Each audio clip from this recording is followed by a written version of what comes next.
کے بارے میں؟ شاعر کہتا ہے بہت شور سنتے تھے پہلو میں دل کا. مجھے شاعر کا نام بھول گیا، اگر آپ میں سے کسی کو یاد آئے تو بتائیے گا. بہت شور سنتے تھے پہلو میں دل کا، جو چیرا تو ایک قطرہ خون نکلا. جو چیرا تو ایک قطرہ خون نکلا. آج کا پیغام جو ہم سیکھیں گے، جو خدا سے حاصل کریں گے، اس کا جو عنوان اور موضوع آپ کے سامنے رکھنا چاہتا ہوں وہ یہی ہے کہ سب کچھ منحصر ہے آپ کے دل پر. آپ کے دل پہ ڈیپینڈ کرتا ہے کہ آپ کیا کرنا چاہتے ہیں.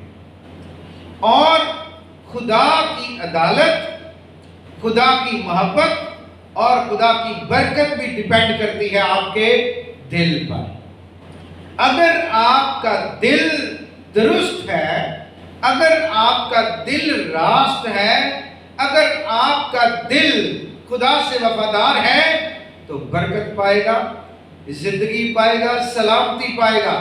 لیکن اگر آپ کا دل خدا کے ساتھ وفادار نہیں ہے تو یقیناً آپ اور آپ کا سارا جسم، آپ کا خاندان خدا کی عدالت کے نیچے ضرور آئے گا، خدا کی عدالت سے بچ نہیں سکے گا.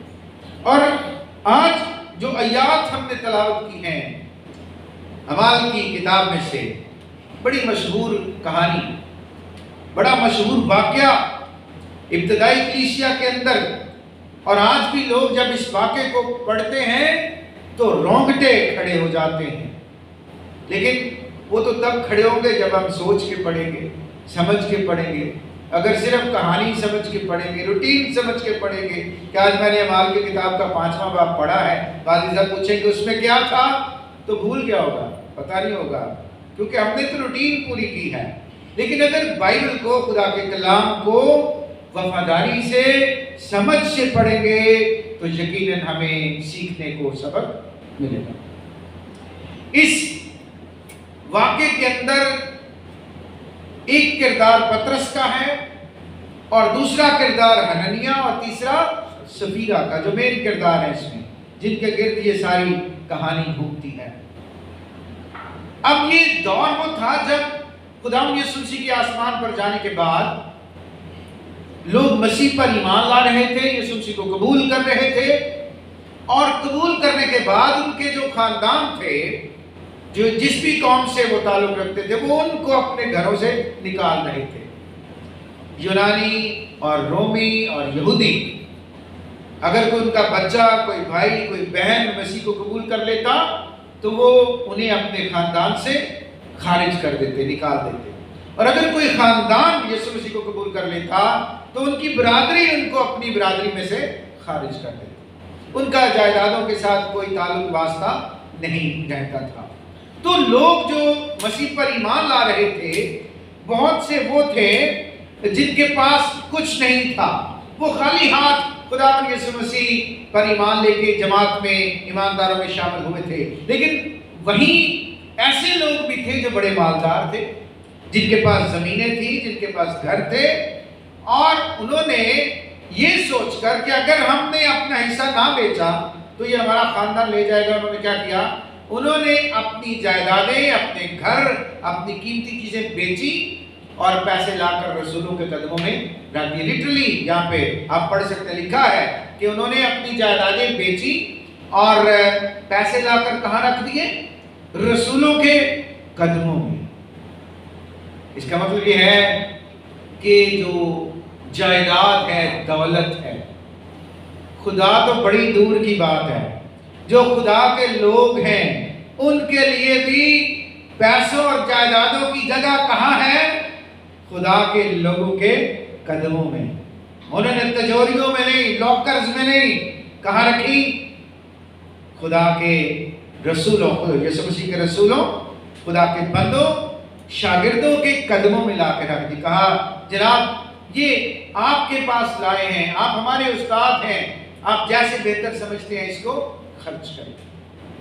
اب اگر آپ اعمال کی کتاب اس کا 4واں باب پڑھیں تو اس میں آپ کو ایک اور شخص کا ذکر ملتا ہے، چوتھا باب اس کی 36 آیت آپ کے سامنے پڑھوں گا، لکھا ہے اور یوسف نام ایک لاوی تھا جس کا لقب رسولوں نے برنباس یعنی نصیحت کا بیٹا رکھا تھا، اور جس کی پیدائش قبرص کی تھی۔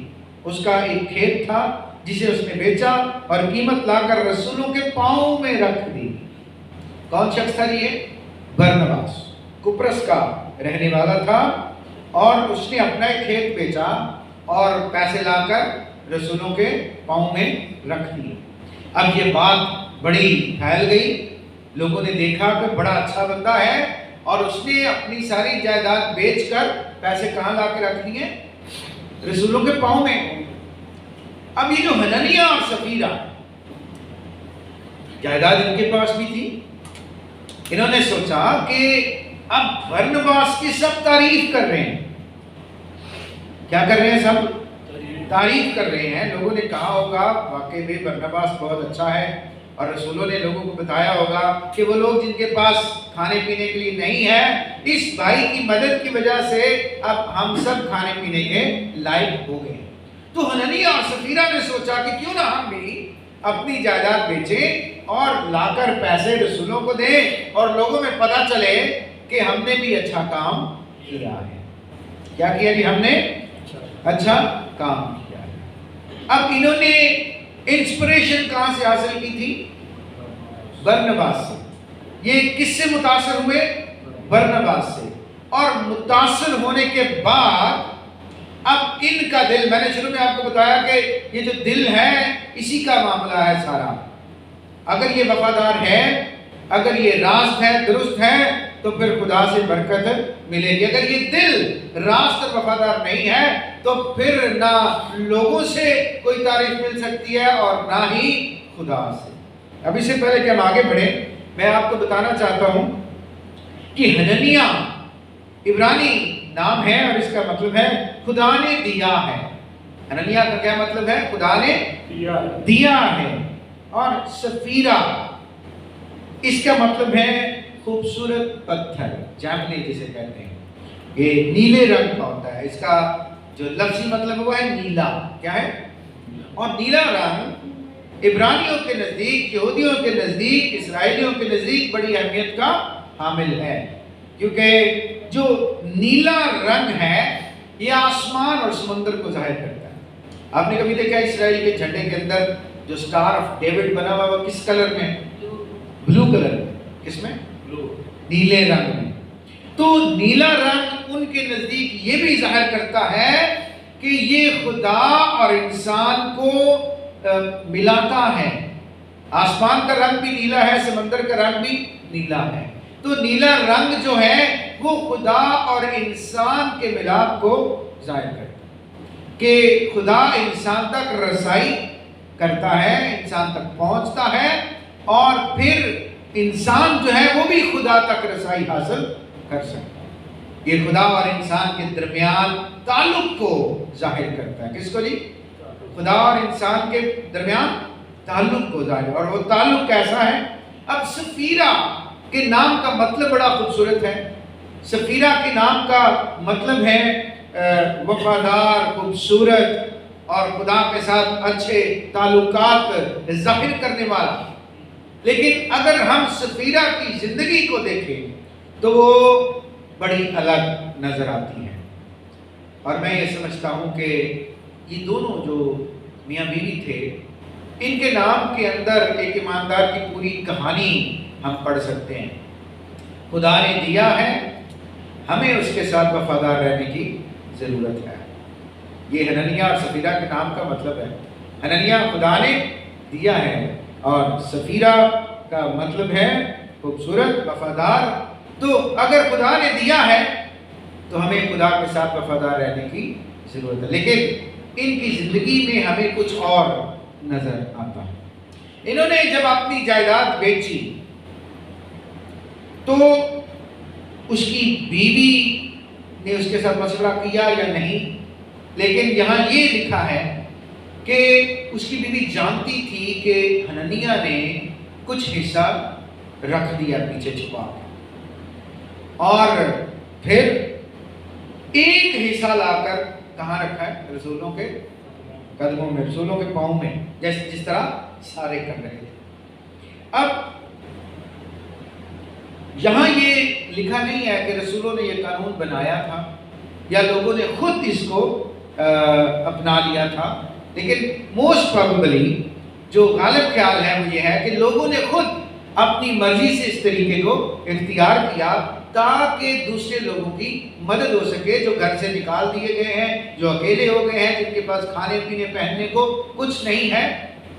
اور یروشلم کی جو کلیسیا تھی وہ سب سے زیادہ خیرات کرنے والی تھی، یروشلم کی کلیسیا سب سے زیادہ خیرات کرنے والی تھی، اور ایک وقت آیا کہ جب یروشلم کی کلیسیا کو خود خیرات کی ضرورت پڑی، اور رسول جو ہے، خاص طور پہ پولس رسول جو ہے، وہ دوسری کلیسیاں سے جو غیر قوموں سے یسوع مسیح میں آئے تھے ان سے چندہ اور ہدیہ اکٹھا کرتا ہے تاکہ یروشلم کے لوگوں کی مدد کی جا سکے۔ تو یہ جو یروشلم کے لوگ تھے جو مسیح میں آئے، انہوں نے اپنا سب کچھ بیچ کر خدا کی راہ میں خرچ کرنا شروع کیا۔ حنانیہ اور سفیرہ نے بھی اسی طرح کاپی کرنے کی کوشش کی، کاپی نہیں کیا، کوشش کی، لیکن اس کوشش کے اندر ایک چیز ان کے آڑے آئی، کوئی بتا سکتا ہے؟ ان کا دل، ان کا دل نے کیا کہا؟ اگر سارا وہاں چلا جائے گا تو ہم کیا کریں گے؟ یہاں تو شاید کچھ ہی دنوں میں ختم ہو جائے گا، تو اگر ہم ضرورت مند ہو گئے تو ہم کہاں سے لائیں گے؟ ہمیں کون دے گا؟ انہوں نے کچھ حصہ رکھ دیا اور صرف ایک حصہ لا کر رسولوں کے پاؤں میں رکھا۔ اب جب وہ یہ سب کچھ کر رہے تھے، انہوں نے ایک چیز کو نظر انداز کیا، وہ کیا تھی؟ خدا سب کچھ دیکھ رہا، خدا سب کچھ دیکھ رہا ہے۔ خدا کی آنکھیں بند نہیں ہیں، لکھا ہے خدا کی آنکھیں زمین کی سیر کرتی ہیں۔ اور آپ اگر لوکا کی انجیل اس کا 21واں باب پہلی 4 آیات پڑھیں تو آپ کو پتہ چلے گا خداوند یسوع مسیح ہیکل کے اندر ہیں، موجود ہیں، اور لوگ ہیکل کے لیے ہدیے دے رہے ہیں۔ تو ایک بیوہ آئی، اس نے 2 دمڑیاں ڈالی، اور لوگوں نے کہا کہ یہ تو بہت تھوڑا دیا ہے۔ تو فوراً یسوع مسیح نے انٹرپٹ کیا، یسوع مسیح نے فوراً بولا، کیا کہا تھا یسوع مسیح نے؟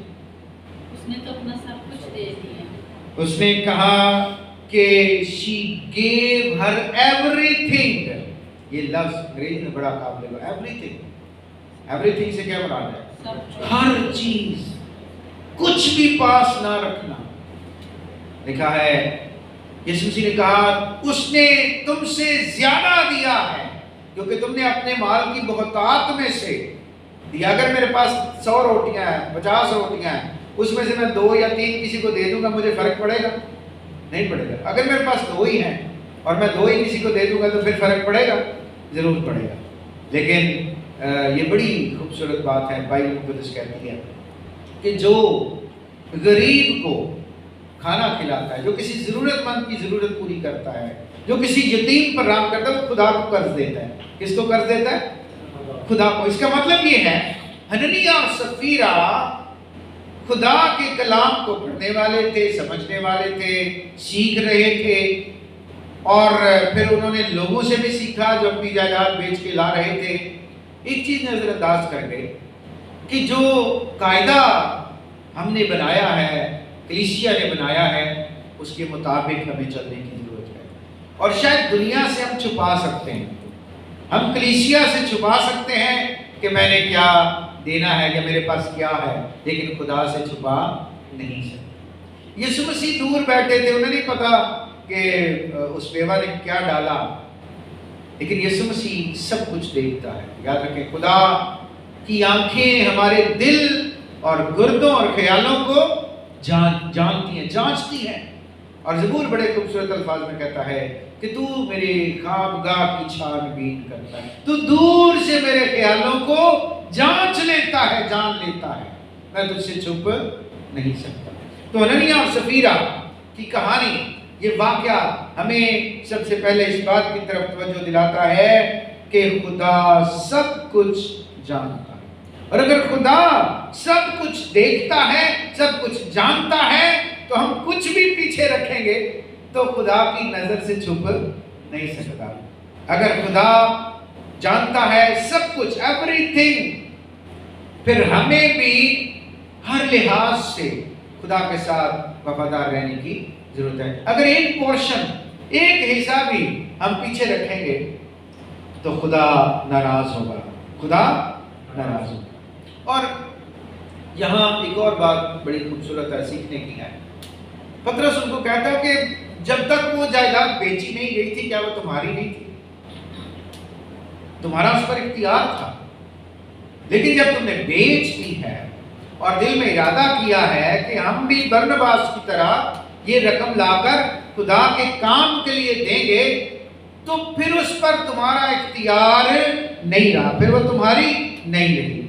کبھی کبھی ہم کچھ چیزیں خدا کے لیے مخصوص کرتے ہیں، یہاں تک کہ ہم اپنے بچوں کو بھی خدا کے لیے مخصوص کرتے ہیں. تو جب ہم مخصوص کر دیتے ہیں تو پھر اس پر ہمارا حق نہیں رہتا. اگر آپ میرے ساتھ نکالیں یشوع کی کتاب، یشوع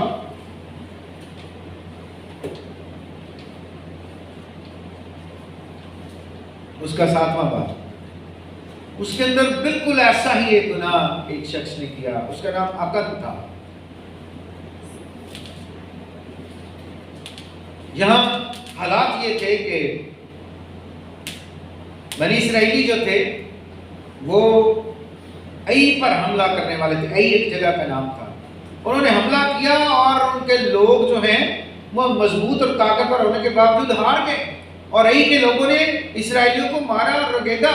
اور یشوع اور اس کے ساتھ کے لوگ خدا کے دور ہونے وہ گر گئے اور کہنے لگے خداوند یہ کیا ہوا؟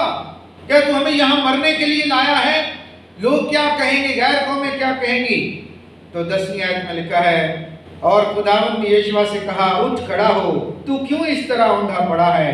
اسرائیلیوں نے گناہ کیا اور انہوں نے اس عہد کو جس کا میں نے ان کو حکم دیا توڑا ہے. انہوں نے مخصوص کی ہوئی چیزوں میں سے کچھ لے بھی لیا اور چوری بھی کی اور ریاکاری بھی کی اور اپنے اسباب میں اسے ملا بھی دیا. کتنی باتیں جی؟